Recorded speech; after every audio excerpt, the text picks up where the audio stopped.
The cursor hovered over the destination code SJD, Los Cabos International, and I just kept staring at the glowing screen, waiting for the letters to rearrange themselves into something that didn't erase my reality. I didn't yell. I didn't throw my coffee mug across the kitchen. There was just this sudden, deafening ringing in my ears, and a cold block of lead settled perfectly at the bottom of my stomach. My jaw locked together so tightly that my back teeth ground against each other. I'm 38 years old. I'm a senior actuary for a commercial insurance firm. I've been married to Julianne for 6 years, and my entire existence, my actual day job, is built on calculating risk, analyzing behavioral data, and projecting outcomes. I live in the margins of probability. I do not do surprises. But this was a statistical anomaly I never factored into the model. Julianne is 35, a senior account executive in enterprise software. She's charismatic, constantly networking, driven by aesthetics and the perception of success. Yesterday morning, I stood in our hallway and kissed her goodbye. I can still smell the expensive floral perfume she sprayed on her wrists before dragging her heavy Toomey suitcase out to the waiting Uber. She had sighed, rubbing her temples, complaining about the recycled air she was going to have to breathe at her mandatory Q3 regional alignment retreat in Chicago. I kissed her forehead. I told her to knock them dead. I actually made sure her travel mug of coffee was securely tightened so it wouldn't spill on her blouse. It's Tuesday night. I was just sitting at my desk in the den. The house was dead quiet, save for the low hum of the refrigerator. I logged into our shared airline miles account to book a Thanksgiving flight for my mother. I typed in the password, clicked enter, and my eyes immediately went to the total balance. It was wrong. It was drastically, mathematically wrong. We were missing almost 80,000 miles. My chest tightened. It felt like someone had strapped a thick leather belt around my ribs and pulled it violently taut. I clicked on the recent transaction ledger, my index finger completely stiff on the mouse. There it was. Processed exactly 36 hours ago. Julianne's frequent flyer number. But it wasn't a ticket to Chicago. It was the purchase of 2 first-class seat upgrades on a direct flight to Cabo San Lucas. I clicked the receipt details. My vision tunneled. The edges of the monitor went dark. Passenger 1, Julianne. Passenger 2, Richard. Richard, her regional VP. The guy who wears bespoke navy suits to the corporate holiday parties and always subtly checks his heavy silver Rolex when anyone below his pay grade is talking. The guy she described as a demanding but visionary mentor. I just sat there. I stopped breathing for a full 2 minutes. I rubbed the back of my neck, feeling a cold prickle of sweat breaking out along my hairline. I didn't reach for my phone. I didn't fire off some hysterical text message demanding to know where she was. You know, man, when you look at spreadsheets all day, you learn something fundamental. Numbers don't have emotions. Data doesn't lie. When a financial portfolio is compromised, you don't call the fraudster to ask if they're stealing from you. You secure the ledger. I sat back in my chair. The ringing in my ears faded, replaced by this freezing quiet. I just let the math click into place. The late nights, entertaining clients. The sudden change in her phone password last month. The fact that Richard was newly separated. The discrepancy was staring me right in the face. She wasn't just having an affair. She was trading up, using my stability as a safety net while she auditioned her new life with a guy who could authorize an executive title. I looked at the framed wedding photo on my desk. 6 years. 6 years of funding her 401k, paying off her student loans so she could take this high-flying job without stress. I reached out and gently pushed the frame face down. The glass clacked softly against the wood. The grief just instantly evaporated, crystallizing into something sharp, cold, and highly efficient. It was like a switch flipped in the base of my skull, shutting off the husband and booting up the actuary. I printed the receipt. The printer whirred to life, loud and mechanical in the empty house. I folded the warm paper and set it on the corner of my desk. I pulled up my personal banking portal. She texted me an hour later. A picture of a generic hotel desk with a laptop and a coffee cup, captioned, *, these Chicago seminars are brutal. Miss you. Going to sleep early. *. I stared at the text. My thumb hovered over the glowing keyboard. I didn't ask her how the weather was in Cabo. I just typed back, *, get some rest. See you when you get home. *. I hit send. She had no idea that the man she left behind was already gone. and the one sitting in his chair was already calculating the exact, devastating cost of her ruin. Julianne walked through the front door 3 days later, dumping her heavy leather tote onto the entryway bench with a loud, dramatic sigh. "O'Hare is a nightmare," she said, kicking off her heels. I was standing in the kitchen, wiping down the granite counter with a damp sponge. I didn't flinch. I just ran the sponge under the cold water, squeezed it out, and walked over to her. I hugged her. I actually wrapped my arms around the woman I married, feeling the stiff fabric of her blazer press against my chest. She smelled like premium tequila and expensive sunscreen, masked by a heavy, desperate layer of her floral perfume. Chicago in October is 40 degrees and raining. It does not leave a faint, fresh tan line on the edge of your collarbone. I just swallowed the battery acid rising in my throat. I smiled. "Glad you're home," I said. My voice didn't even shake. That's the thing about my line of work, man. We are trained to compartmentalize catastrophic loss. You put the disaster in a box, you seal the box, and you calculate the damage.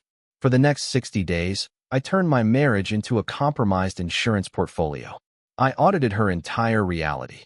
Every single night, after she took her Ambien and fell into a heavy, mouth-breathing sleep, I slid out of bed. The floorboards in the hallway were cold against my bare feet. I'd sit in the dark den, the blue light of the monitor washing over my face, and I mined the data. Julianne is a brilliant saleswoman, but she's arrogant. She assumed I was just the boring, safe husband who only looked at his own spreadsheets. She forgot that 3 years ago, we linked her corporate Uber account to our joint Amazon Prime login to pool the rewards points. I downloaded the entire CSV file of her ride history for the last 8 months. My eyes burned in the dark, but I just kept scrolling, matching the timestamps against her shared Google Calendar. It didn't take long to find the anomaly. Every Tuesday afternoon, right around 2 p.m., she had a recurring block labeled Client Strategy Sandbox. I clicked the Uber destination coordinates. It wasn't a corporate office building. It was the Pendry, a high-end boutique hotel clear across town. Every single Tuesday. A 45-minute ride there, a 2-hour stay, a 45-minute ride back. The receipts were billed directly to Richard's corporate card, but the metadata synced perfectly to our joint ledger. I sat in the quiet dark, listening to the soft, rhythmic sound of her breathing coming from our bedroom down the hall. My knuckles were bone-white, gripping the edge of the desk. I printed every single receipt. I built a physical file. I didn't hire a private investigator. I didn't need to. I had the raw data. Instead, I took half a day off work and drove downtown. I sat in a sterile, glass-walled conference room across from a guy named Miller. He was a dry, expensive divorce attorney who smelled like stale coffee and dry cleaning chemicals. I didn't cry in his office. I slid my thick manila folder across his polished mahogany table. I told him I wanted a surgical extraction. No illegal asset freezing, no hiding money in offshore accounts. Just a cold, legally impenetrable division of assets. Miller looked at my timeline, looked at the undeniable proof of her using corporate funds for the affair, and just nodded. "You have a rock-solid baseline, Arthur. Let's secure your position." 2 weeks later, on a rainy Thursday lunch break, I signed a lease. It was a 700-square-foot, minimalist one-bedroom apartment 4 blocks from my office. The place was entirely empty. Just clean white walls, cheap aluminum blinds, and the faint, chemical smell of fresh latex paint. I stood in the center of the living room, my hard leather work shoes echoing off the bare hardwood floors. It was quiet. It was safe. It was mine. I bought a mattress, a set of cheap gray sheets, and a coffee maker. Nothing else. The financial logistics required absolute precision. I walked into my company's HR department on the 3rd floor. The fluorescent lights buzzed overhead. I slid a direct deposit change form across the laminate desk to the payroll clerk. Effective the 1st of the next month, 100% of my salary would reroute to a new, individual checking account I had opened that morning. Then, I sat in my car in the parking garage and opened my banking app on my phone. I stared at our joint savings account. The number was $84,637. 6 years of dual incomes. I didn't take it all. That's how you lose in court. That's how you look vindictive. My thumb hovered over the glowing glass. I typed in exactly $42,318. 50, exactly 50%. Down to the final penny. I hit transfer. The screen loaded for 2 seconds, and then the money vanished from her reality and settled securely into mine. That night, I cooked dinner. Salmon and roasted asparagus. Julianne sat at the kitchen island, sipping a glass of expensive Pinot Noir, venting about her sales quotas. I stood at the stove, the heat radiating against my chest, calmly turning the fish with a spatula. She looked at me and smiled, this exhausted, affectionate look. "I don't know what I'd do without you keeping everything grounded, Artie," she said. I just nodded. I served her a plate. She thought she was resting on a solid foundation, completely unaware that I had already quietly removed all the load-bearing walls. The cork from the $150 bottle of Moat hit the vaulted ceiling of our kitchen with a sharp, violent crack that made my left eyelid twitch. I watched the pale, bubbling liquid foam over the neck of the dark green glass, spilling onto the granite island in a sticky, expensive pool. Julianne was practically vibrating. Her hands were physically shaking as she poured the champagne into 2 crystal flutes. "I got it," she gasped, her eyes wide and glittering with this manic, hungry energy. "Arthur, I got it. Director of Regional Sales." I just stood there. I felt the muscles in my jaw tighten so hard my back teeth actually ached. A 40% pay bump. An executive title. A corner office. I knew exactly what it cost her to get it, and I knew exactly whose hotel room she had to visit to authorize it. I forced my mouth into a rigid, practiced smile. I reached across the island and squeezed her forearm. "I'm proud of you," I said. My voice was entirely flat, just a steady drone of white noise in my own head. "You earned every bit of it." She didn't even notice the deadness in my tone. She just threw her head back and laughed, downing half the glass in one frantic swallow. She was untouchable. She demanded an immediate celebration. Not just the 2 of us. She needed an audience for this victory lap. While she was upstairs showering, I stood in my quiet den. I opened the top drawer of my desk. I took out the folded, 8x11 piece of printer paper, the flight manifest to Cabo San Lucas, and the itemized Pendry hotel receipts. I ran my thumb over the sharp crease in the paper. My chest felt incredibly tight, like I was trying to breathe at a high altitude. I slipped the paper into the inside breast pocket of my gray suit jacket. I patted the fabric once. Then, I walked out to the car. 3 hours later, I was sitting in a circular leather booth at a dimly lit, violently expensive oyster bar downtown. The air in the place was thick, smelling heavily of crushed ice, sharp brine, melted butter, and expensive cologne. Across from me sat her 3 closest industry friends, these sleek, hyper-competitive software reps, and their respective, equally polished spouses. I was the outlier. The guy in the off-the-rack suit sitting among a sea of tailored navy wool, silk pocket squares, and luxury watches. I was the prop, the designated driver for her ego. Julianne was holding court. She was on her 3rd gin martini, the little cocktail onions lined up on a plastic sword beside her plate. She was leaning forward over the table, dominating the conversation, waving her hands as she described the grueling, relentless path to the executive suite. I just sat quietly, staring at the dozen hollowed-out oyster shells on the silver tray between us. Every time she laughed, it grated against my eardrums like coarse sandpaper. My chest felt hollowed out. I kept staring at her mouth while she spoke, watching the lies slide out so smoothly, so perfectly rehearsed.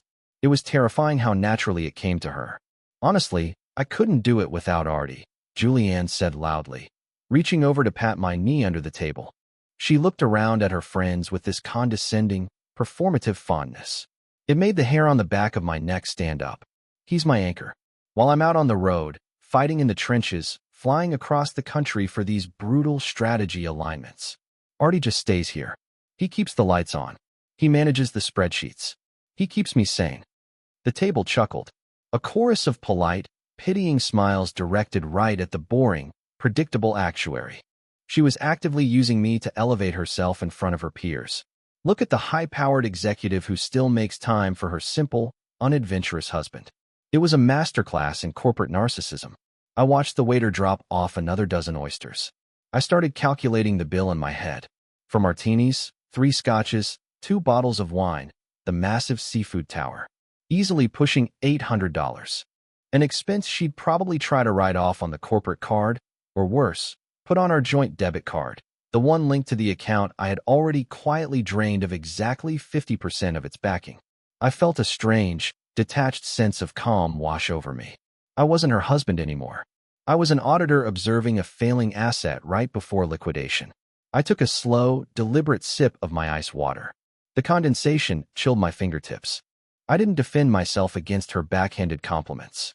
I didn't argue or try to assert my dominance. I just sat there, feeling the heavy, undeniable weight of the folded paper pressing against the inside of my jacket. It was resting right over my heart, burning a quiet, radioactive hole through the lining of my suit. They looked at me and saw a quiet, submissive man who didn't have the drive to keep up with his brilliant wife. They saw a guy who balanced risk for a living and never took any. They didn't see the architect studying the structural integrity of the room. I watched her friend, Marcus, raise his scotch glass to her. To the new director, he cheered. Julian beamed, soaking in the validation like a dry sponge. My breathing slowed down. My heart rate dropped to a steady, rhythmic, almost freezing thump. The grief was completely gone now. There was no sadness left in my body. There was only the data, the timeline, and the execution of the plan. She ordered another round of drinks, loudly toasting to her new empire and the sheer, unstoppable momentum of her career. I just kept my hand flat on the cool mahogany table, waiting. She thought the hardest part of her climb was over. She didn't know that in exactly 3 minutes, I was going to pull the ladder out from under her. The waiter stepped up to our booth, leaning over my shoulder to clear the massive silver tray of hollowed-out oyster shells. The crushed ice had melted into a gray, briny puddle at the bottom of the tin. The smell of raw salt water and melted butter was heavy in the air, mixing with the sharp, medicinal scent of gin radiating from Julianne's side of the table. She was practically glowing. Her cheeks were flushed red, her eyes wide and dilated with the absolute thrill of being the center of attention. Marcus, a guy who sold enterprise cloud storage and wore a heavy silver watch that probably cost more than my first car, was leaning heavily on his elbows. He was on his fourth scotch. I could see the damp patches of sweat blooming under the arms of his tailored shirt. He was laughing too loudly at everything Julian said, his face slick and flushed. The rest of the table, the other reps and their perfectly styled spouses, were just orbiting her, nodding along to her corporate buzzwords. They were talking about Q4 pipelines, aggressive scaling, and dominating the market share. I just sat there in the middle of it. You know, man, when you spend your entire life building risk assessment models, you start to see human interactions as equations. I was sitting at a table full of high-risk assets, watching a bubble inflate in real time. I felt the stiff, expensive fabric of my suit jacket resting against my chest. Right beneath my lapel, the folded printer paper was pressing against my ribs like a block of dry ice. I didn't feel angry anymore. My pulse was resting at a perfectly steady 60 beats per minute. The ambient noise of the restaurant, the clinking of heavy silverware against porcelain, the dull roar of 100 conversations, the jazz playing softly from the overhead speakers, it all just faded into a low, static hum. Marcus raised his thick, crystal lowball glass, the ice clacking loudly against the sides. He pointed a manicured finger at me across the table, his eyes slightly out of focus from the liquor. I'll tell you what, Marcus slurred, laughing from his chest. Julianne is moving to the executive suite, Arthur. You better keep up, man. She's going on corporate retreats without you now. Next thing you know, she'll be running the whole hemisphere, and you'll have to make an appointment just to get her to come home for dinner. The entire table erupted into laughter. It was that loud, forced corporate laughter. The spouses chuckled politely, sipping their wine. Julianne didn't defend me. She didn't wave it off. She just took a slow sip of her martini, the rim of the glass pressed to her lips, and she smirked. It was this slow, self-satisfied, deeply arrogant smirk. She looked at me over the rim of the glass, soaking in the absolute validation of her friends, practically wearing my quiet submission like a badge of honor. That was the trigger, that exact smirk. I didn't sigh. I didn't clench my fists.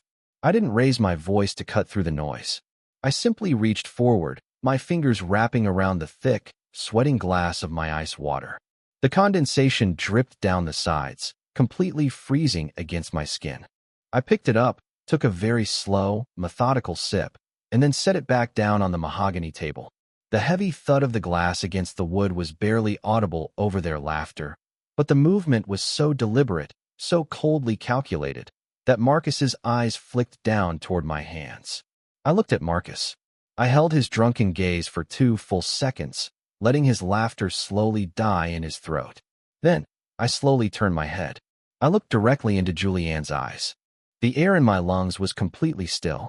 I leaned forward, resting my forearms on the edge of the table, and I kept my voice dead flat. It wasn't a question. It was the execution of a mathematical certainty. Did Julianne tell you the director position was contingent on the 4 days she spent in Cabo with Richard, or should I? The shift wasn't gradual. It was instant. It was violent. The laughter snapped off as if someone had physically yanked the power cord out of the wall. The silence that fell over our table was deafening. It felt like all the oxygen was instantly sucked out of the booth. You could suddenly hear the jazz music playing overhead with terrifying clarity. The guy sitting next to Marcus had his fork halfway to his mouth, a piece of crab meat dangling from the tines, completely frozen in midair. Julianne's smirk didn't just fade, it shattered. The color drained out of her face so fast it looked like a medical emergency. The flush in her cheeks vanished, replaced by a sickly, chalky white. Her lips parted, but no sound came out. Her hand, still holding the stem of her martini glass, began to tremble so violently that the clear liquid sloshed over the rim and spilled onto the polished wood table. Nobody moved. Nobody breathed.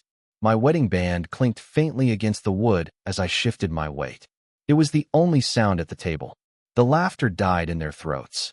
Julianne's eyes were wide, completely dilated with pure, unadulterated panic. She thought the worst part was the sudden humiliation in front of her peers. She thought I was just throwing out a baseless accusation. She had no idea that I hadn't even shown them the paperwork yet. For a full 10 seconds, the only sound at our table was the faint, wet dripping of spilled gin falling from the edge of the mahogany table onto the carpet. Julianne's mouth opened, but her vocal cords just completely failed her. She looked like a fish pulled out onto the ice.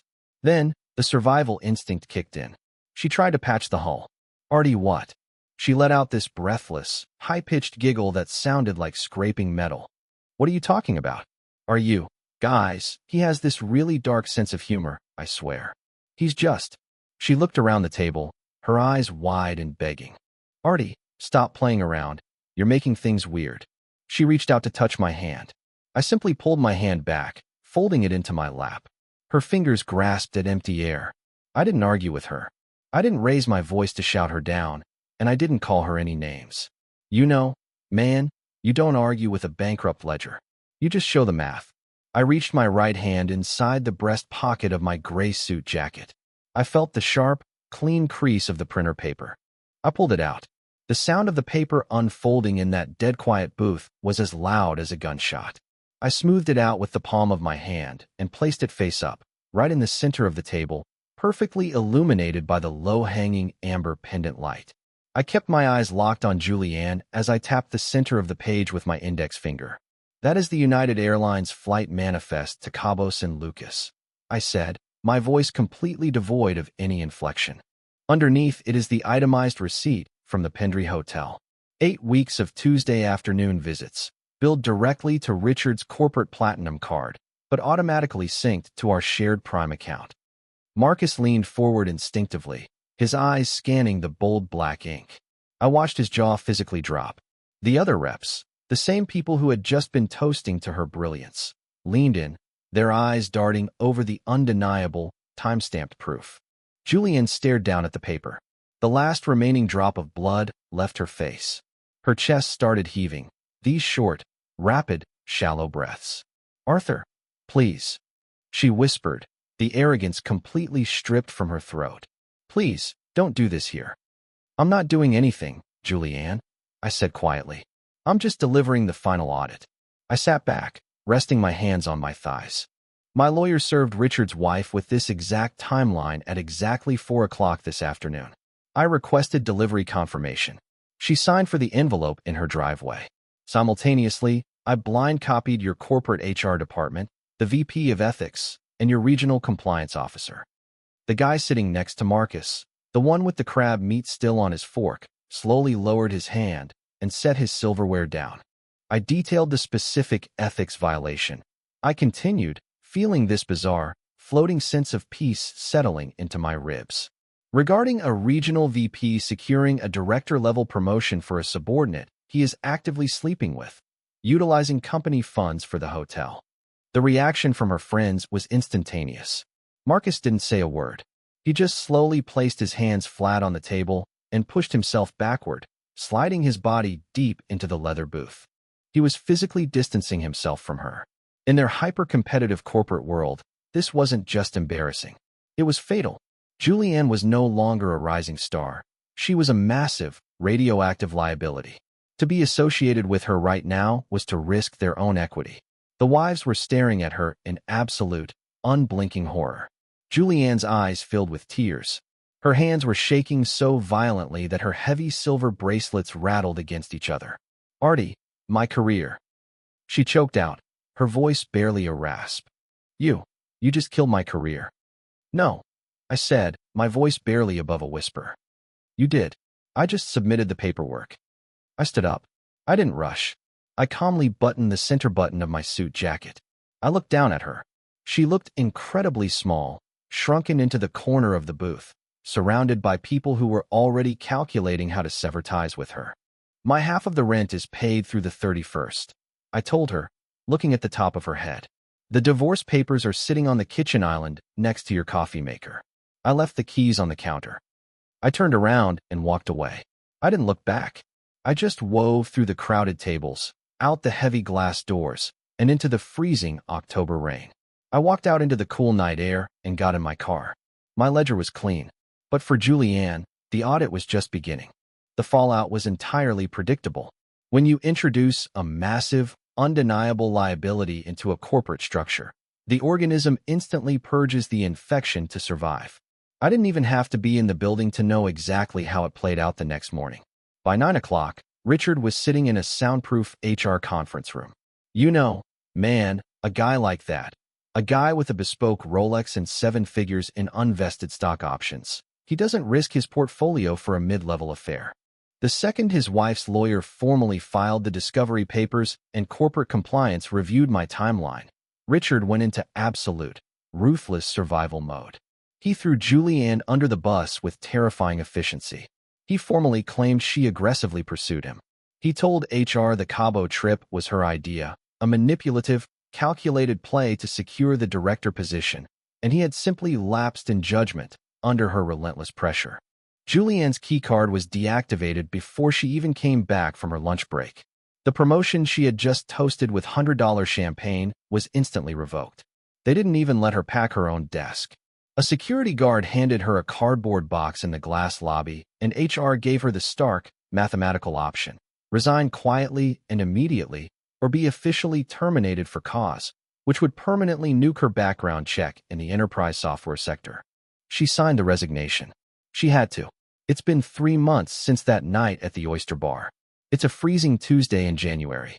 I'm sitting at the small, glass desk in my one-bedroom apartment.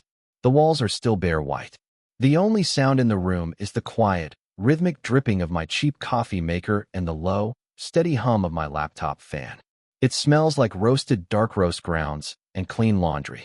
It's perfectly, structurally quiet. The divorce was finalized last week. It was a completely clinical extraction. Miller pushed the paperwork through without a single snag because Julianne simply didn't have the capital to fight. You can't hire a litigator when your checking account is effectively zero and your income stream has completely evaporated. She's still trapped in that massive, 3-bedroom luxury townhouse we used to share. The lease isn't up for another 6 months. I heard through Miller that she's been frantically trying to liquidate our old furniture on the internet just to cover the utilities. The expensive leather sectional, the imported dining table where she used to host those arrogant networking dinners. All of it being sold off for pennies on the dollar because without my actuary salary quietly subsidizing the background math, she is mathematically drowning. Her industry reputation is entirely toxic. Word travels fast in those circles. Marcus and the rest of her polished friends completely ghosted her the second she became an ethics liability. She is a bad investment, and in their world, you don't associate with a failing asset. I lean back in my office chair, rolling my shoulders. My back cracks lightly in the quiet room. I'm halfway through projecting a new risk matrix for a commercial fleet policy. The numbers make sense. They always do if you just respect the baseline data. My phone suddenly buzzes against the wooden desk, vibrating hard against the grain. I look down. The screen lights up, casting a pale, bluish glow over my knuckles. It's a text from Julianne. It's not just a message. It's a massive, scrolling wall of blue text. My eyes scan the raw data of her panic. The sentences are fragmented, completely stripped of her usual arrogance. Asterisk Artie, please. The house is so empty. I have an interview tomorrow, but I can't even focus. The heating bill is insane. Richard blocked my number. I just need you to look at my budget spreadsheet. Please, Artie. I just need my anchor back. I'm so sorry. Asterisk. I don't feel a spike of adrenaline. I don't feel a surge of vindictive joy, and I don't feel a wave of pity. My chest is completely still. I just read the words the exact same way I read a critically flawed actuarial table. It's a closed account. The liability has been neutralized. When you build a life on a foundation of lies, you don't get to complain when the math finally catches up to you. I don't reply. I don't type out a stoic warning or a final, dramatic goodbye. I just press my right thumb firmly against the glass screen, swipe left, and hit delete. The blue bubble vanishes, leaving the screen completely blank. I set the phone face down on the desk. The glass clacks softly against the wood. I take a slow sip of my black coffee, feeling the bitter heat radiate down my throat. Then, I put both hands back on my keyboard and return to work.